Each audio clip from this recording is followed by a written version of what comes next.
Bonjour à tous, Simon Vesperini. On est dans ma série des vidéos à chaud et aujourd'hui on est à Pékin, en Chine.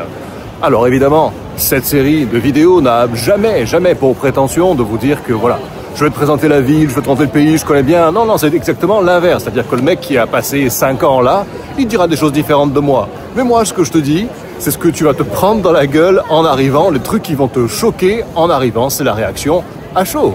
Alors la première, et celle-là tu vas la capter très vite, hein, c'est que tes cartes de paiement, elles ne marchent pas forcément et que tout est différent. C'est-à-dire que ton WhatsApp, ton Instagram, tu rencontres quelqu'un, tu lui dis vas-y, donne-moi ton numéro sur WhatsApp, donne-moi ton profil Facebook, enfin rien. Voilà, il n'y a rien qui est pareil. Ici, c'est du Alipay, c'est du WeChat. Et c'est tout un tas en fait d'applis, de boîtes, de systèmes que nous, eh bien, en tant qu'Européens, on ne connaît pas, à moins évidemment d'avoir passé du temps ici. Ils ont leur propre système à eux. La seconde chose, moi, qui m'a frappé, c'est que, alors c'est immense, bien évidemment, c'est immensément grand. Il y a beaucoup de gens, on se croirait en Chine, d'une façon. Mais putain, mais c'est calme. T'es là dans les rues et limite, t'as l'impression qu'il n'y a pas grand monde en fait. T'as l'impression que c'est un petit peu ennuyeux. Parce que tout le monde est calme, ils sont impassibles. Il y a un côté austère aussi, hein, d'une façon, dans l'architecture, dans l'ambiance. Après, parce que c'est l'hiver aussi, là. Il y a un côté austère. D'une façon, ça me rappelle les villes à l'architecture soviétique, austère, du Bélarus ou de la Russie. Des fois, j'ai l'impression d'être à Vitebsk.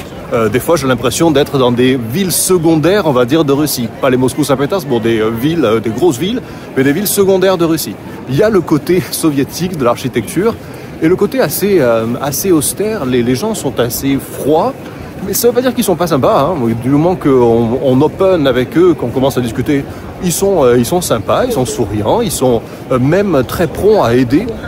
Mais bizarrement, peut-être pas tant que ça après tout, c'est un pays communiste, il y a des choses en commun avec l'URSS. Mais le premier ressenti, c'est putain, on se croirait à Vitebsk, mais en plus grand. Troisième point bizarre, la modernité. C'est hyper moderne. Tu arrives dans un hôtel et il y a quelqu'un à la réception qui prend ton passeport et qui te dit suivez l'hôtesse. Et l'hôtesse, en fait, c'est un robot.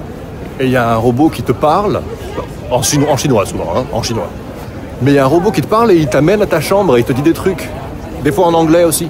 Je veux dire, partout, c'est très robotisé, très automatisé. Il y a plein de trucs en fait que nous on met des gens et eux ils ont des robots à la place. Et c'est vachement intéressant. Le système de paiement aussi. Ils payent avec leur tête. Genre ils scannent leur tête pour payer. Nous, en France, si on te faisait scanner ta tête pour payer, mais putain, mais ça serait un truc de malade. Et ils sont vachement dans la modernité. Après, on te dit qu'il y a des caméras partout. Ouais, peut-être, hein. Moi, j'en vois pas. Il y en a très certainement, mais j'en vois pas. Je me sens pas épié, voilà. Je me sens en sécurité, par contre. Sécurité totale. Je me sens pas du tout épié. Mais pour venir au point de la modernité, il y a de quoi rire aujourd'hui quand on te parle de pays comme la Chine et quand on te dit les pays en voie de développement. Et franchement, si eux, ils sont en voie de développement, nous, on est en voie de développement. Tu vois ce que je veux dire? Ah, bien sûr, hein. Un autre point qui m'a vachement choqué, c'est que je me fais brancher tout le temps. Et je ressemble à un gros clodo, hein. Tu vois le truc, je ressemble à un type qui, voilà, le gros touriste qui sort de l'avion et qui a froid. Et comme il a passé 3 mois en Asie du Sud-Est, il n'a pas d'habit chaud pour ce climat-là et il est fringué n'importe comment, c'est moi. Eh bien, je me fais brancher plusieurs fois par jour, alors pas par des top modèles, hein, mais par des dames élégantes. Et je ne sais pas exactement pourquoi elle me branche. Demande mon numéro, si tu as l'occasion, on peut se revoir, on peut prendre un café, on peut dîner, on peut se revoir. Je sais pas, ils doivent aimer les Européens barbus, ou c'est juste ils aiment les gens avec des styles de clodo comme moi aujourd'hui. Un truc comme ça, ils doivent trouver ça fashionable, tu vois. Point frappant, hyper frappant, super frappant, le fric, le luxe.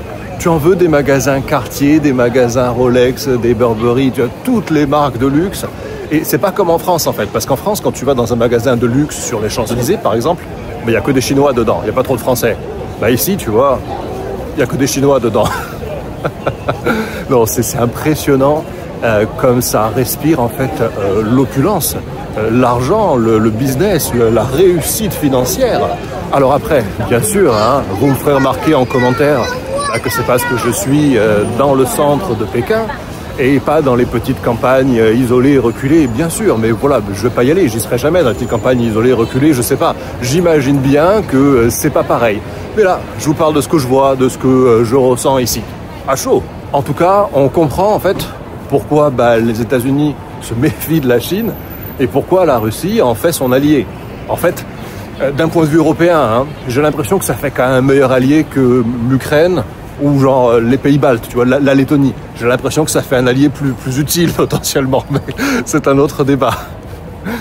Après, hein, pour te dire vraiment une confidence, quelque chose qui est perso, et peut-être que tu ressentiras pas les choses comme ça, franchement, après avoir passé tout l'hiver là, en Asie du Sud-Est, avec le soleil, les fruits frais, les grands sourires, franchement, voilà, je me demande un peu ce que je fous là. C'est intéressant d'y passer. Mais quand tu connais la Russie, le Bélarus, d'une façon aussi un peu Berlin, genre ces grandes villes froides d'une façon. Berlin pour le côté d'avoir tous les magasins, toutes les marques, tu vois, tous les standards internationaux. La Russie, le Bélarus pour avoir le côté de l'architecture soviétique, de grandes villes froides, impressionnantes, puissantes aussi, tu vois. Franchement, voilà, il n'y a pas grand intérêt pour moi à être là, si ce n'est le côté ludique, j'apprends, je découvre, ok, why not, mais c'est pas un grand coup de cœur, je ne verrai absolument pas vivre ici, parce que si tu me suis, tu le sais, hein, dès que je déboule quelque part dans le monde, je me dis, tiens, mais quel effet ça ferait de vivre ici? Eh ben, je te le dis, vivre ici, je sais pas quel effet ça ferait, mais pas un effet que j'ai envie de ressentir, voilà. Même si, encore une fois, franchement, c'est une ville absolument remarquable. Et j'ai pas de mal à en dire. Juste, je m'y verrai pas, voilà. Toi, maintenant, parlons de ton cas. Si tu penses à quitter la France et aller te faire une meilleure vie ailleurs, mais t'es là, tu sais pas trop. Peut-être la Chine, peut-être la Belgique ou Madagascar. Je déconne. Bien sache que j'ai mis à ta disposition un simulateur d'expatriation. C'est un algorithme intelligent qui, avec quelques questions, en moins d'une minute, va pouvoir te suggérer selon ton revenu, ton budget, tes préférences, ta situation familiale, tes attentes, le pays qui serait idéal pour toi. Et sincèrement, ça va te donner au moins des pistes d'investigation, d'aller creuser plus loin, d'endroits qui pourraient vraiment te convenir pour te faire une nouvelle, meilleure vie. Sur ce, bien, likez cette vidéo, c'est pas déjà fait, mettez-y un pouce vers le haut, abonnez-vous à cette chaîne si ce genre de sujet vous intéresse, et je vous dis à tous à la prochaine vidéo. Ciao, merci du visionnage.